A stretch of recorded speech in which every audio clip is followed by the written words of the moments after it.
తీసుకురావాల్సిన అవసరం ఉంది. నిరుద్యోగ యువకులకు చెప్పాల్సిన అవసరం ఉంది. పరీక్షలు నిర్వహించడం కానీ, పరీక్షా ఫలితాలను ప్రకటించడం కానీ, ఉద్యోగ నియామక పత్రాలు ఇవ్వాలంటే తెలంగాణ పబ్లిక్ సర్వీస్ కమిషన్ కు చైర్మన్ ఉండాలి. చైర్మన్ లేకుండా ఈ ప్రక్రియ ఏది జరగదు. ఇది న్యాయపరంగా చెల్లదు. అక్కడ ఉన్న చట్టం కూడా అనుమతించదు. ఇప్పుడు ఉన్న చైర్మన్ గారు మిగతా సభ్యులు రాజీనామా పత్రాలు సమర్పించారు. గతంలో గవర్నర్ గారికి వచ్చిన ఫిర్యాదుల మేరకు వారు కొన్ని నిర్ణయాలు తీసుకోవడానికి రాష్ట్రపతి అనుమతి అడగడము, రకరకాల వివిధ స్థాయిలలో అవి పెండింగ్ లో ఉన్నాయి. వాటిని ఒకసారి పరిశీలించిన తర్వాత న్యాయ నిపుణుల సలహా తీసుకొని వీళ్ళని ఆమోదిస్తామన్నారు. కొత్తగా చైర్మన్ సభ్యులను నియమించుకొని పారదర్శకంగా నిర్దిష్టంగా నియామకాలు జరుగుతాయి. ఎవరు ఏ గందరగోళ పడాల్సిన అవసరం లేదు. ఏ విద్యార్థులు ఆందోళన చెందాల్సిన అవసరం లేదు.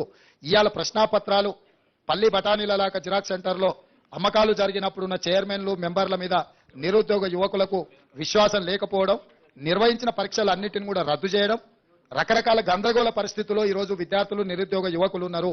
కాబట్టి వాళ్ళు ఆల్రెడీ గవర్నర్ గారికి రాజీనామాలు సమర్పించారు. నాకు తెలిసి నెక్స్ట్ 4-5 రోజుల్లో గవర్నర్ గారు వీటి విషయంలో నిర్ణయం తీసుకోబోతున్నారు. వారు నిర్ణయం తీసుకున్న ఎంబడే వేగంగా కొత్త బోర్డును నియామకాలు చేపడతాము. చేపట్టిన ఎంబడే పోటీ పరీక్షలు నిర్వహిస్తాము. పోటీ పరీక్షల ఫలితాలను ప్రకటించి పారదర్శకంగా సంవత్సరం తిరిగే లోపల డిసెంబర్ 9, 2024 లోపల క్యాలెండర్ డేట్ మేము రిలీజ్ చేసినాము. ఖచ్చితంగా సంవత్సరం తిరిగే లోపల 2 లక్షల ప్రభుత్వ ఉద్యోగ ఖాళీలను భర్తీ చేస్తాము. పారదర్శకంగా చేయడానికి అవసరమైన నిర్ణయాలు, సాంకేతిక పరమైన న్యాయపరమైన అంశాలను పూర్తిగా విశ్లేషించుకొని ముందుకెళ్తుంది ప్రభుత్వం.